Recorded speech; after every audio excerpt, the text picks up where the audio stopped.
तुमच्या भेटीनं इतका आनंद झालाय की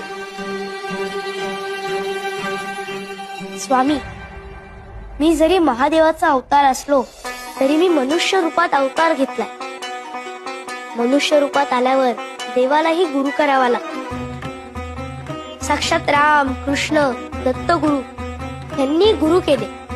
ते गुरुला शरण दिले. मलाही माझ्या गुरूंना शरण जायचं. मनाची ते शांती होता पाय धरी, दंडवत करी वेळोवेळा. वेळोवेळा गुरुसी करी नमस्कार, बोलत सखया तारा स्वामी. तारा स्वामी मज भवाचे सागरी, व्हावे कर्णधारी मज लागी. मज लागी गुरु तुमचा आधार, ओस चराचर तुम्हावी. तुम्हा विण सखा मज नाही कोणी, वाटते चरणी घालू मिठी.